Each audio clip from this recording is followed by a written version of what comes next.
وأنه تعالى جد ربنا ما اتخذ صاحبة ولا ولدا وأنه كان يقول سفيهنا على الله شططا صدق الله العظيم. اللهم صل على محمد وعلى آل محمد كما صليت على إبراهيم وعلى آل إبراهيم إنك حميد مجيد. اللهم بارك على محمد وعلى آل محمد كما باركت على إبراهيم وعلى آل إبراهيم إنك حميد مجيد. اس سورت کا نام سورہ جن ہے.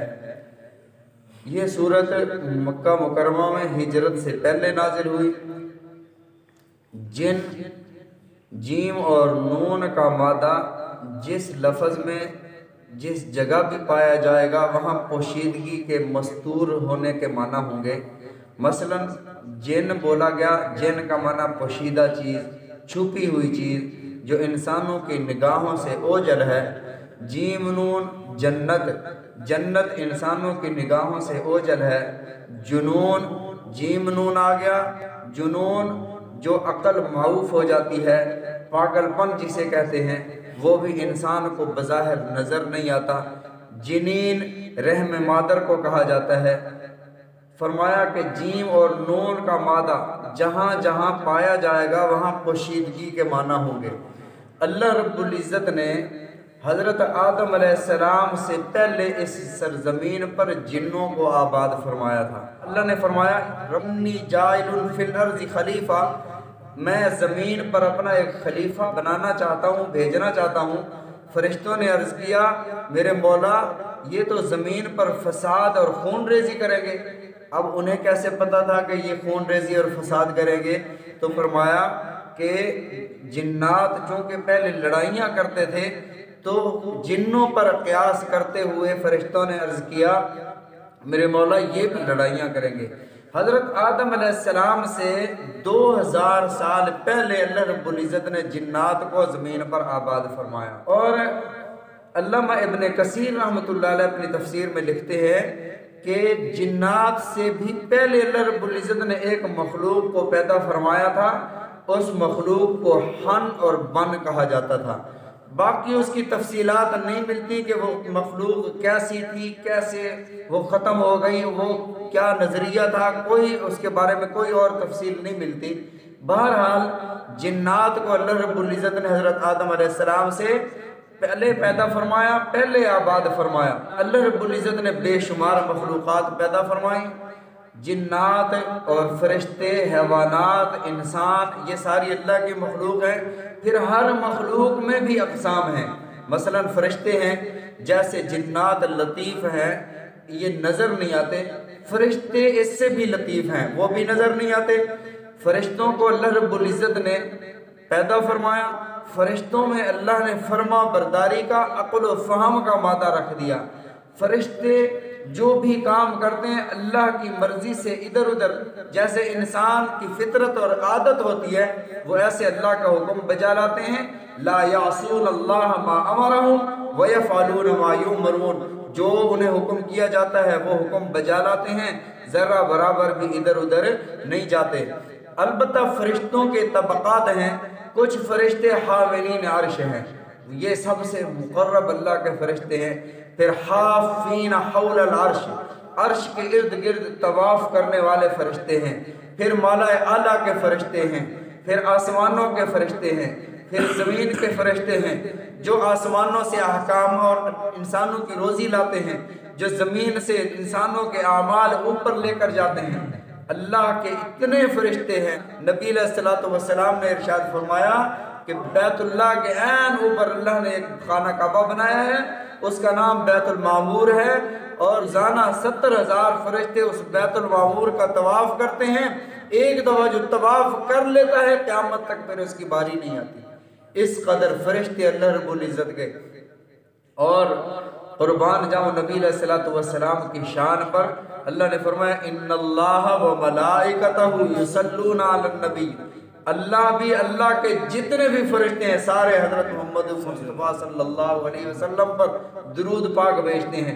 انسانوں اگر تم نے کام چھوڑ دیا، دیکھا نہیں ہے تم نے نبی علیہ الصلوۃ والسلام کے جد امجد نے ابرا سے جا کر کہا کہ میرے اونٹ واپس کر دو، میں تو اونٹوں کا مالک ہوں، خانہ کعبہ کا مالک تو اللہ ہے، وہی اس کی حفاظت کرے گا۔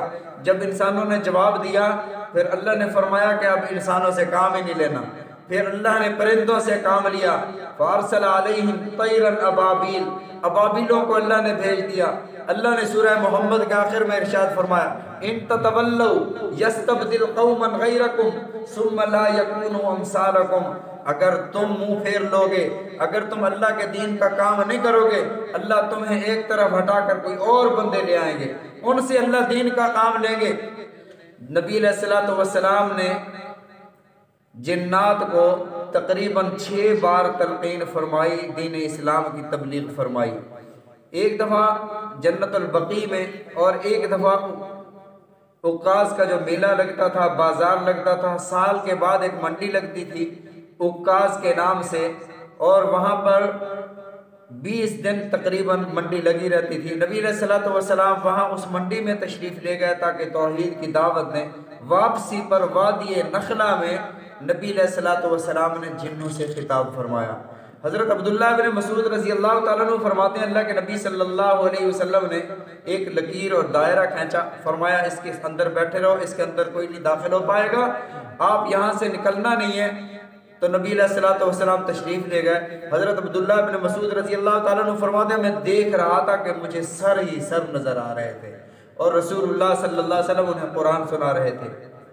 ایک دوسرا یہ کہ اللہ کے نبی صلی اللہ علیہ وسلم پر جب حملہ کیا طائف میں، طائف کے لوگوں نے ستایا، لو لہان ہو گئے، پتھروں سے مارا، تو اللہ کے نبی صلی اللہ علیہ وسلم ایک باغ میں تشریف آئے، اور اس باغ کے 2 مالک تھے، عتبہ اور شیبہ۔ تو ان کا غلام تھا اداس، نینوا کا رہنے والا تھا۔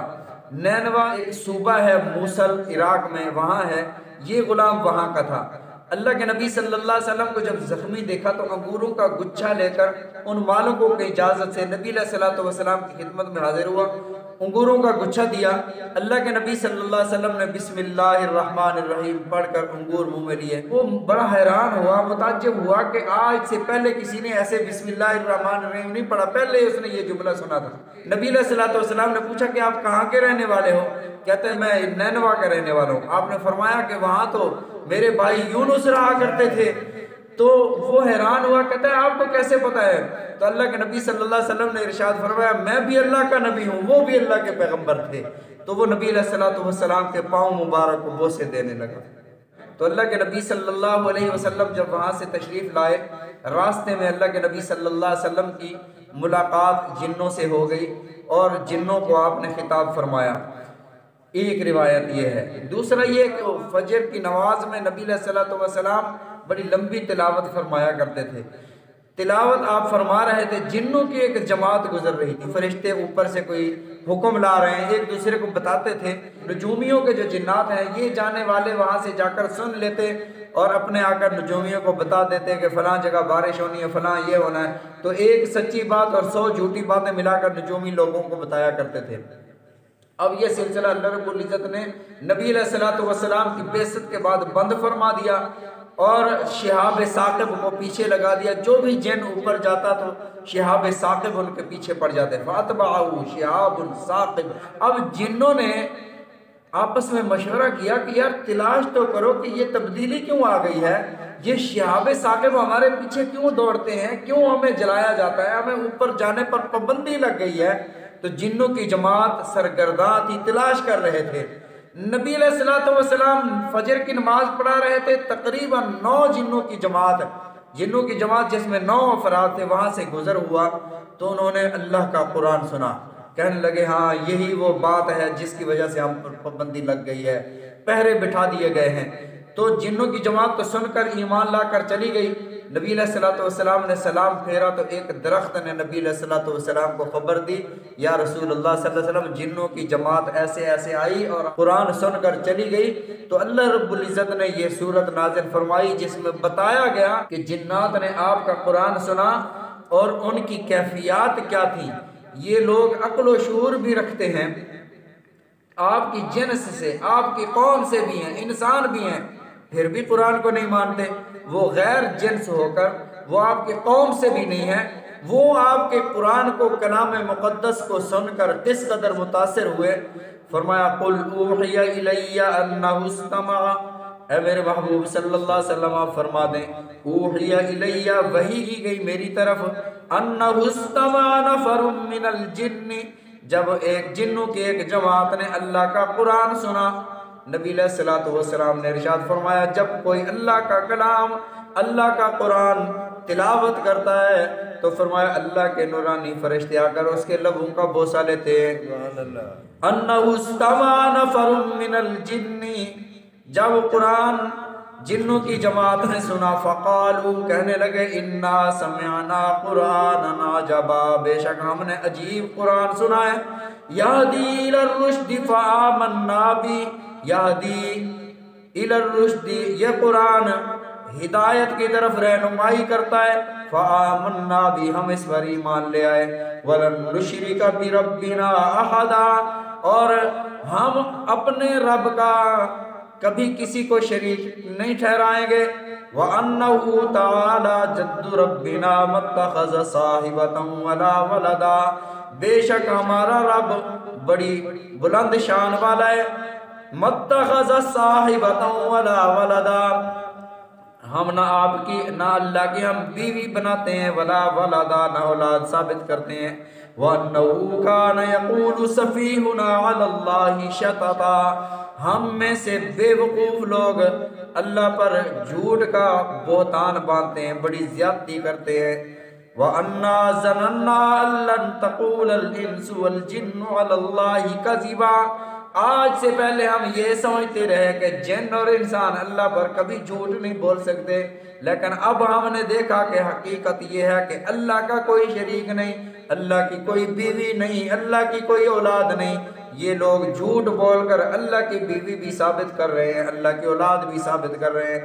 فرمایا وَأَنَّا ظَنَنَّا، ہم یہ گمان کرتے رہے، أَن لَّن تَقُولَ الْإِنسُ وَالْجِنُّ، جن اور انسان ہرگز یہ بات نہیں کہیں گے، علی اللہ کذبا، اللہ پر جھوٹ نہیں بولیں گے، یہاں پر اللہ پر جھوٹ بولا جا رہا ہے۔